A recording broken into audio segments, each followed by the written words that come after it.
안녕하세요. 이타이 건조로입니다. 자, 오늘은요, 내진 설계와 관련된 좀 심도 깊은 그런 내용을 좀 다루겠습니다.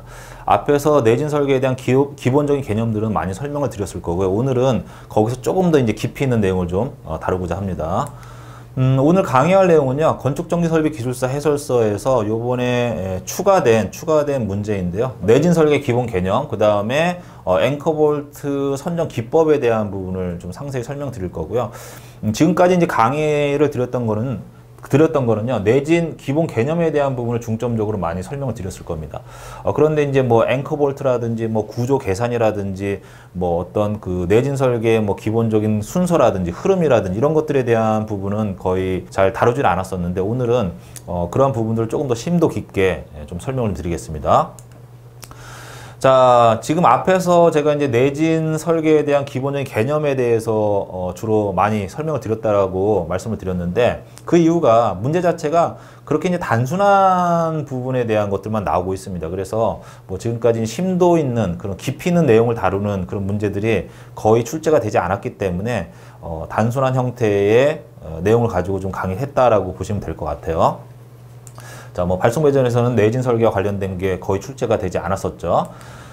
본 교재에 있는 내용을 좀 설명하기 앞서서요. 일단 기본적인 그 내진 설계에 대한 그 기법, 뭐 개념 이런 것들을 좀 말씀을 드리고 교재에 있는 내용을 제가 설명을 좀 드리겠습니다. 자, 우리 교재에 보시면 이런 그림이 나올 건데요. 내진 설계의 기본적인 개념도다 이렇게 돼 있을 겁니다. 이 그림의 타이틀이. 자, 내진 설계의 기본적인 개념이라는 건 굉장히 단순합니다. 자, 뭐냐면요. 여기 보시면 기기가 있고요. 여기에 장착부라고 해서 이 기기를 고정시키는 앵커볼트가 있습니다.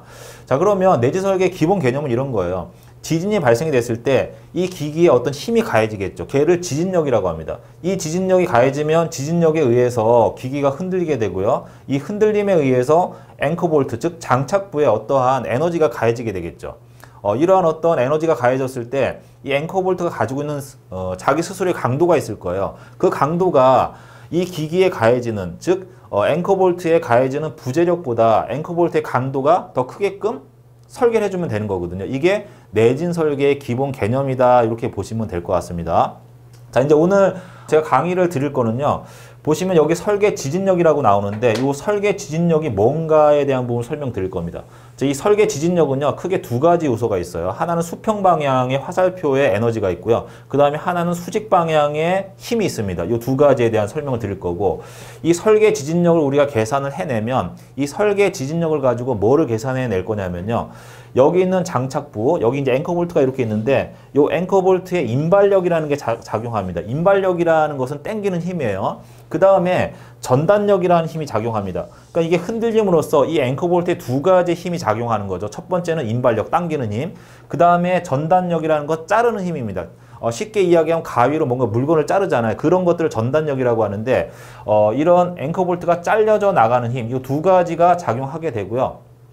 요 인발력과 전단력이라는 것은요, 설계 지진력을 가지고, 여기서 나온 요 수평 방향의 요 설계 지진력을 우리가 이제 F의 H로 표현하거든요. 그 다음에 수직 방향의 지진력을 우리가 F의 V로 표현합니다. 이 두 가지의 값을 가지고 인발력과 전단력을 계산을 해냅니다. 이 인발력과 전단력이라는 것을 뭐라고 표현하냐면 장착부라는 것은 뭐 앵커볼트가 될 수도 있고 뭐 스토퍼가 될 수도 있고 어떠한 장비를 써서 어떠한 장치를 써서 얘를 고정시키는가를 나타내는 것이거든요. 그래서 장착부의 부재력이라는 것이 인발력과 전단력이라고 보는 겁니다. 그래서 이런 장착부에 가해지는 힘을 부재력이라고 보시면 되고요. 그 다음에 이 앵커볼트는요. 이 부재력에 견딜 수 있는 어떤 내력을 가지고 있어야 되지 않습니까? 뭐 얘가 부재력이 10이라고 하면 앵커볼트의 뭐 허용 내력은 뭐 15라든지 얘보다 큰 값을 가지라는 얘기죠. 자, 이렇게 해서 이 앵커볼트가 가지고 있는 어떤 그 허용 내력이 장착부에 가해지는 부재력보다 크게끔 설계를 해주는 것을 내진 설계의 기본 개념이라고 하는 겁니다. 어렵지 않죠. 자, 요걸 제가 이제 세부적으로 플로우 차트를 통해서 상세하게 설명을 드릴 겁니다. 자, 이번에는요, 내진 설계의 기본 개념을 그대로 적용해서 우리가 직접 한번 설계를 좀 해보도록 하겠습니다. 자, 내진 설계라는 게 되게 단순하죠. 전기 장비가 있으면 이 전기 장비를 고정시키는 장착부라는 걸 우리가 설치하게끔 되어 있습니다. 뭐 이 장착부에 예를 들어서 이제 앵커 볼트를 썼다라고 하면 이 앵커 볼트가 가지고 있는 그 내력이 있을 거예요. 이 내력이 이 앵커 볼트에 가해지는 부재력보다 크게끔 설계를 해주는 것이 내진 설계 기본 개념인 거죠. 그러면 내진 설계를 하기 위해서는요, 우리가 뭘 먼저 구해야 되냐면 이 장착부에 가해지는 부재력의 크기가 얼마인지를 계산을 해줘야 됩니다. 자, 이 계산하는 기법이 여기 보시면 등가 적정 하중법이 있고요. 동적 해석법이 있습니다. 자, 이 중에서 등가 적정 하중법에 대해서 제가 먼저 말씀을 드리고 그 다음에 동적 해석법에 대해서 뒤에서 설명드리겠습니다. 자, 등가 적정 하중법이라는 것은요, 우리가 부재력을 계산하기 위해서 수평 방향의 설계 지진력하고요. 그 다음에 수직 방향의 설계 지진력을 계산을 해낼 때 이러한 공식을 통해서 계산하는 기법을 등가 적정 하중법이라고 합니다. 자, 여기 보시면 FP라는 거를 계산을 하는데요. 이 FP가 곧 FH, 즉 수평 방향의 설계 지진력하고 동일한 값을 가지게 됩니다. 그 다음에 수직 방향의 설계 지진력은 요 값에 2분의 1 값을 그대로 적용해서 계산을 하면 되는 거고요. 요거를 구할 때 여기는 요 공식에 의해서 구하는 기법을 등가 적정 하중법이라고 한다라고 보시면 될 것 같아요. 자, 여기 보시면 여기 이제 각각의 개수들이 이렇게 나와 있는데 요 개수들은 굉장히 좀 쉬워요. 여기 보시면 요 WP라는 건 뭐냐면 그 전기 설비의 중량을 의미하는 거고요. 그 다음에 H는 뭐냐면 전기 설비가 설치된 그 건축물의 높이를 이야기하고요. 그 다음에 Z라는 건 뭐냐면 건축물 내에 전기 설비가 예를 들어서 10층 건물에 5층에 들어갈 수도 있고 1층에 들어갈 수도 있는 거 아닙니까? 그 전기 설비가 설치된 높이를 Z라고 합니다. 자, 그 다음에 SDS라는 건 뭐 이제 가속도에 대한 개념인데 요거는 뭐 자료를 찾아보시면 요거에 대한 것들은 인터넷에서 보시면 많이 나와 있습니다. 그냥 요건 뭐 이런 개념이다라고 보시고요. 이거를 뭐 가속도가 어떻게 만들어지는가 뭐 요거까지 이런 부분까지 공부하시게 되면 너무 복잡해지고 또 그 부분은 시험 문제 안 나오기 때문에 요게 어떤 그 흔들림이 있었을 때, 지진이 났을 때 어떤 흔들림이 있었을 때 뭐 설비가 이제 가속이 붙는 어떤 그런 개념이다라고 보시면 될 것 같아요. 자, 이러한 개수들을 적용해서 FP라는 것을 계산을 해내고 그 다음에 이 FP를 계산해서요. 수평 방향의 설계 지진력과 수직 방향의 설계 지진력을 우리가 계산을 할 수가 있습니다. 자, 이 값을 구해내면요. 이 FP를요. 그대로 FH로 놓습니다. 즉 FP는 수평 방향의 설계 지진력에 해당이 되는 값이고요. 그 다음에 수직 방향의 설계 지진력은 제가 이 값에 얼마라고 했죠? 2분의 1인 값에 해당이 된다라고 말씀을 드렸을 겁니다. 자, 이렇게 해서 설계 지진력을 계산을 하고요. 자, 그 다음 단계가 뭐냐면 내진 등급의 단계로 넘어가는데 이 내진 등급의 단계는요. 설비의 어떤 중요도, 그 다음에 그 어떤 지방 구조, 그 다음에 지역에 따라서 그 정해지는 그 지진의 어떤 강도가 있습니다. 어떤 구역별로 1구역이냐 2구역이냐에 따라서 지진의 강도가 얼마만큼 세냐, 또 얼마만큼 자주 발생이 되느냐에 따라서 1구역, 2구역, 그 다음에 중요 설비도에 따라서 그 등급이 나눠지게 되거든요. 이 내진 등급에 의해서 앞에서 계산한 설계 지진력에다가 할증계수를 곱해줍니다.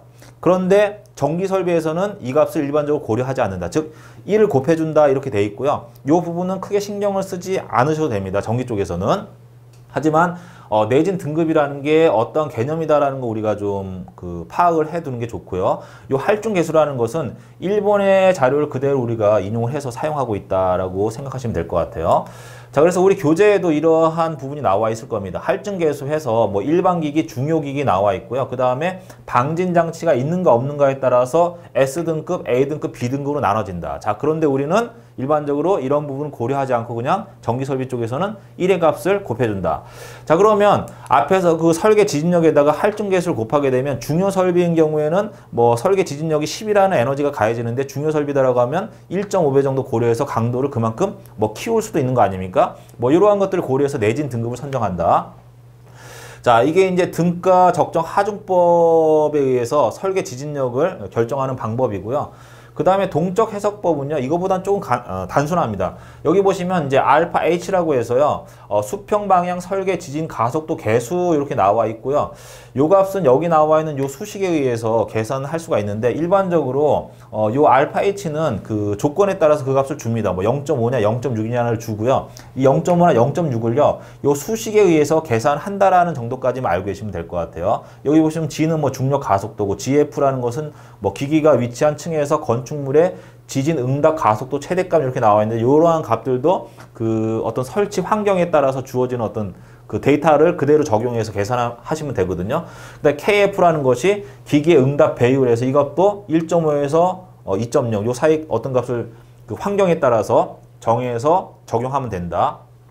그래서 이 개수들에 대한 값은 요 내용을 좀 참고를 하시면 될 것 같습니다. 자, 이렇게 해서 요 알파 H라는 것을 계산해낼 수가 있는데, 우리 교재에 보시면 요 알파 H가 조건에서 주어져 있습니다. 그래서 요건 제가 뒤에 설명드릴 거고, 알파 H가 어떤 의미를 가지고 있다라는 정기적인 혹은 뭐 구조적인 그런 관점에서 개념을 좀 들여다보시면 될 것 같아요.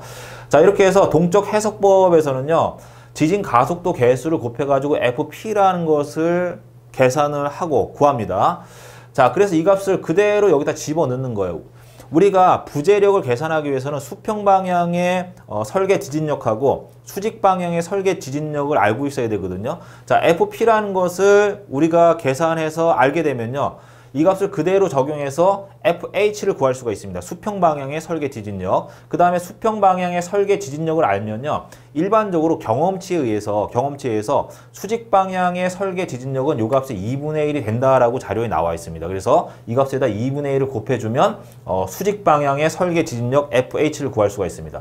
자, 이렇게 해서 FH와 FV를 여기까지 구한 거예요. 구해가지고 설계 지진력을 결정할 때는요, 여기에 할중계수를 곱해주면 되는 거죠. 중요 설비다라고 하면 1.5나 2배 정도 해주면 되는 거죠. 그렇게 해서 할중계수를 곱해가지고 설계 지진력 값을 만들어내는 거예요. 계산해내는 겁니다. 여기에 설계 지진력의 결정이 되는 값은 요 값보다는 크겠죠. 왜? 할중계수를 곱했으니까.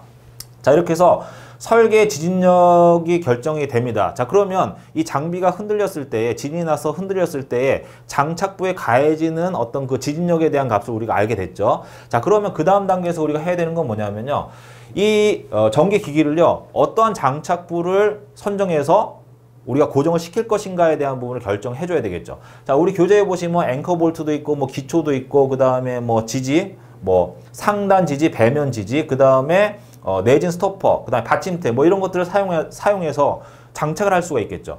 그런데 문제에서는 앵커 볼트를 사용하겠다라고 했으니까 앵커 볼트를 사용했다라고 가정하고 이 장착부에 가해지는 부재력을 이제 계산해 낼 겁니다. 자, 여기 보시면 이제 그 다음 단계 장착부의 부재력 계산에 대한 부분이 나와 있습니다. 나와 있고요. 이거는 이 장착부에 가해지는 요 힘은 앞에서도 설명드린 수평 방향의 설계 지진력과 그 다음에 수직 방향의 설계 지진력의 요 값을 가지고 여기 있는 그 앵커 볼트에 가해지는 부재력을 계산해 낼 건데, 이 앵커 볼트에 가해지는 부재력은 두 가지가 있다고 말씀드렸을 거예요. 자, 앵커 볼트가 이렇게 서 있으면 이게 흔들리게 되면 위로 당기는 힘이 있을 거 아니에요. 그 다음에 좌우로 흔들리기 때문에, 즉 수평 방향으로 흔들리기 때문에 얘를 자르는 전단력이 가해질 겁니다. 자, 그래서 이 두 가지의 FH와 FV 값을 가지고요, 앵커 볼트 인장력 RB와 그 다음에 앵커 볼트의 전단력 Q를 구할 겁니다. 자, 요 구하는 공식은요, 요 값을 우리가 알아냈다라고 하면 요 수식에 의해서 계산해낼 겁니다. 자, 요건요, 앵커 볼트에 적용되는 수식이에요. 예를 들어서 스토퍼라든지 아니면 다른 어떤 그 장착부를 사용한다라고 하면 요 수식들이 다르게 적용이 되는데, 앵커 볼트를 사용했을 때는 이 수식에 의해서 인장력과 전단력을 계산해낼 수가 있습니다. 여기는 인장력과 전단력은 뭡니까? 앵커 볼트에 가해지는 지진력인 거죠. 그러면 앵커 볼트는 여기 가해지는 지진력보다 그 강도가 커야 됩니까? 작아야 됩니까? 당연히 여기서 계산된 인장력이나 전단력보다 큰 내력을 가지고 있어야 되겠죠. 자, 여기 보시면 인장력을 계산할 때 여기 FH라는 게 들어가 있고요, FV라는 게 들어가 있죠. 자, FH가 뭡니까? 수평 방향의 설계 지진력. 그 다음에 FV가 뭐죠? 수직 방향의 설계 지진력. 그 다음에 전단력은 FH, 즉 수평 방향으로 흔들리는 거에서 잘려져 나가니까 이 값을 N으로 나눠준 거죠. 이 N은 뭡니까? 앵커 볼트를 한 개 설치하면 하나, 2개 설치하면 이 힘이 2군데로 분산이 되니까 2분의 1, 3개 설치하면 3분의 1 이렇게 계산을 해내는 겁니다. 그 다음에 얘는 뭐 중량이고 LG는 뭐 이제 거리라 그 장비가 설치가 되면 장비 중심점과 뭐 요 그 코너 부분에 이제 어떤 거리라든지 이런 것들을 나타내는 거거든요. 요건 높이라든지 이런 것들. 요건 제가 이 계수에 대한 부분은 제가 뒤에 설명을 좀 드릴 겁니다. 자, 이렇게 해서 부재력을 2가지를 계산을 해냈습니다. 계산해냈고요. 마지막 단계에서 이 계산된 부재력이 이 앵커볼트가 가지고 있는 허용 그 내력보다 작아야 되겠죠. 즉, 앵커볼트가 가지고 있는 허용 내력이 그 앵커볼트에 가해지는 부재력보다 큰 값을 가지게끔 앵커볼트의 사이즈를 결정해주면 되겠죠. 자, 그 다음에 요 수식에 들어가 있는 요 계수들은 제가 뒤에서 설명을 드린다고 말씀을 드렸는데 요거에 대한 데이터는 우리 교재 뒤에 보시면 계산예가 나와 있는데 거기에 보시면 뭐 알파 H, 그 다음에 W, HG, 그 다음에 L, LG, 그 다음에 N 이렇게 나와 있지 않습니까? 요 값을 그대로 적용해서 여기다 집어넣어가지고 RB하고 Q를 계산을 해내면 되는 겁니다. 자, 이렇게 해서 계산해낸 부재력의 값이 어떤 값을 가지고 있다라고 하면, 예를 들어 이 부재력이 10이라고 하면요, 이 앵커볼트가 가지고 있는 그 허용 내력은 이 부재력보다 큰 값이 돼야 되겠죠. 그래서 여기 보시면 앵커볼트의 허용 인장력, 앵커볼트의 허용 전단력은요, 앞에서 계산한 앵커볼트에 가해지는 인발력, 즉 인장력과 앵커볼트에 가해지는 전단력보다 당연히 커야 되겠죠. 자, 그러면 이 인장력이라든지 전단력, 앵커볼트 인장력이라는 전단력을 크게 하려면, 얘보다 크게 하려면 어떤 값이 어떠한 인장력이나 전단력을 가지고 있는지 우리가 계산을 해내야 되겠죠. 자, 그럼 그거는 어떻게 계산을 해내느냐? 여기 보시면 볼트의 내력은요, 볼트의 허용 응력 곱하기 단면적이다. 자, 우리가 이제 볼트를 만들어낼 때 그 재질에 따라서 강도가 달라지겠죠. 뭐 철로 만들 수도 있고요. 아니면 스테인레스로 만들 수도 있고, 어떠한 소재를 썼느냐에 따라서 이 볼트가 가지고 있는 허용 응력이 결정이 되겠죠. 자, 그러면 어떠한 그 재질을 가지고 있는 허용 응력은요, 단면적의 크기에 비례해서 강도가 점점 세지겠죠. 가는 걸 쓰느냐, 굵은 걸 쓰느냐. 굵은 걸 쓰면 당연히 허용 내력이 커지는 거고, 가는 걸 쓰면 그만큼 강도가 작아지는 거 아닙니까? 그래서 볼트의 내력이라는 것은 볼트의 허용 응력 곱하기 단면적에 해당이 된다. 자, 그래서 여기서 이제 우리가 알 수 있는 건 뭐냐면, 볼트에 가해지는 인발력이나 전단력이 커지면 두께가 굵은 걸 써주면 되는 거고, 뭐 약하면 가는 걸 써도 되는 거 아닙니까? 그 얘기인 거죠. 그 다음에 볼트에 작용하는 부재력이라는 것은 앞에서 제가 말씀드렸던 것처럼 RB와 Q를 요 수식에 의해서 계산을 해내는 거 아닙니까? 여기 있는 값이 뭐 10이 나왔다라고 하면 여기 계산된 허용 인장력과 허용 전단력은 10보다 큰 20이나 30을 써주면 되는 거죠. 이렇게 해서 그런 어떤 그 내진 설계를 계산해서 이제 우리가 구조 계산해서 결정하고 있다라고 보시면 될 것 같아요.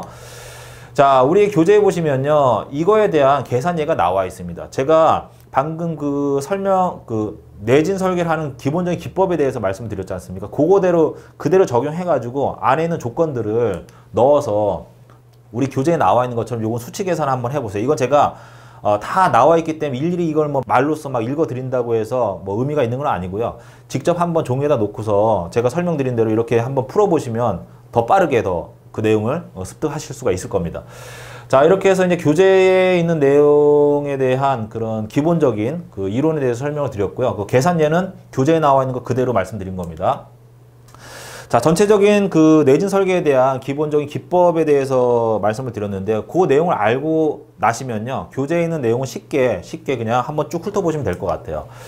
자, 우리 교재에 보시면 목차 순서가 이렇게 되어 있습니다. 내진 설계 대상의 확대 이렇게 되어 있고요. 그 다음에 두 번째는 내진 설계, 정기 설비 내진 설계에 관한 기본 개념. 그 다음에 세 번째는 옥내형 배전반의 앵커볼트 선정 사례에서 앞에서 제가 계산 방법에 대해서 말씀드렸는데, 그거에 대한 그 계산 예가 나와 있어요.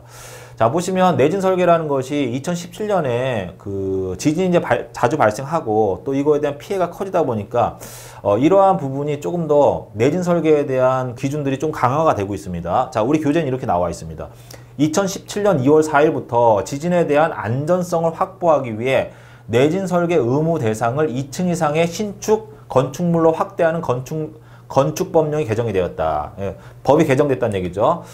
자, 이렇게 해서 이제 정기 설계 쪽에서도 내진 설계에 대한 어떤 그런 부분들을 좀 고려를 좀 추가적으로 해줘야 된다. 뭐 이런 개념이라고 보시면 될 것 같아요.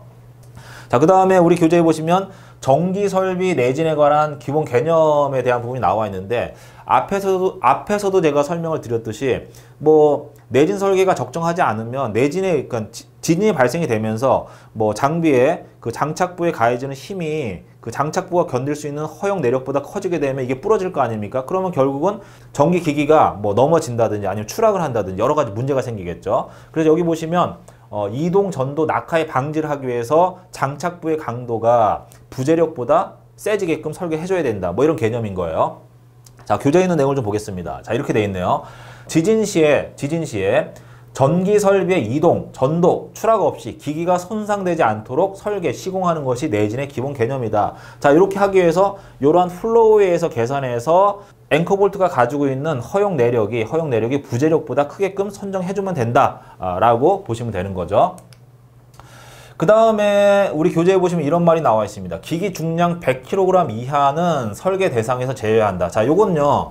앞에 문제에 보시면 이런 플로우가 나와 있을 건데 여기 글씨가 잘 안 보이겠지만 여기 보시면 뭐라고 되어 있냐면 기기 중량 100kg 이하에서는요. 기기 제작자의 추천 방법으로 장착하도록 허용한다. 그래서 얘는 별도의 어떤 그 구조 계산하지 않고 기기 제작자가 제시하는 그 방법대로 설치를 하면 된다. 그래서 생략을 해도 된다. 이런 내용이 나와 있습니다. 요걸 보고서 이 2번의 항목이 여기 이제 추가가 된 거다. 이렇게 보시면 될 것 같아요. 자, 그 다음에 이제 100kg 이하는 왜 설계 대상에서 제외가 되느냐. 자, 지진에 의해서 가해지는 그 에너지, 지진력은요, 기기가 가지고 있는 질량에다가 여기에 지진에 따른 가속도를 곱한 값에 의해서 그 지진력이 계산이 됩니다. 즉, 중량이 가볍다라고 하는 것은 그 장비에 가해지는 지진력 자체가 작아진다라는 얘기거든요. 즉, 질량에 비례해서 지진력이 증감하기 때문에 그 질량이 작을 경우에는 설계 대상에서 제외를 해도 된다라고 보시면 될 것 같습니다. 우리 교재에도 그 말이 나와 있습니다. 중량이 작은 기기는 에너지가 크게 미치지 않는다. 따라서 100kg 이하는 설계 대상에서 제외를 시킬 수도 있다. 이렇게 나와 있습니다. 자, 그 다음에 앞에서 우리가 등가 적정 하중법에 의해서 우리가 이제 내진 설계를 하는 방법에 대해서 말씀드렸는데 등가 적정 하중법에서 우리가 설계 지진력을 계산할 때 어떻게 했었죠? 수평 방향의 설계 지진력을 계산하고 FH, 그 다음에 수직 방향의 설계 지진력을 계산해서 걔를 가지고 우리가 인장력하고 뭘 계산한 거죠? 전단력을 계산해냈죠. 네. 자, 그래서 이때 계산할 때 앞에서 FH와 FV를 구해가지고 이 설계 기준력을 그 계산한 값을 그대로 적용하는 게 아니라 내진 등급에 따라서 뭐를 추가로 고려해 주는 거죠? 할증 개수를 곱해가지고 1배나 2.5배나 요 사이 값을 적용해 주면 되는데 전기 쪽에서는 이 할증 개수를 고려합니까? 안 합니까? 안 하고 그냥 1배를 해준다라고 말씀드렸을 겁니다.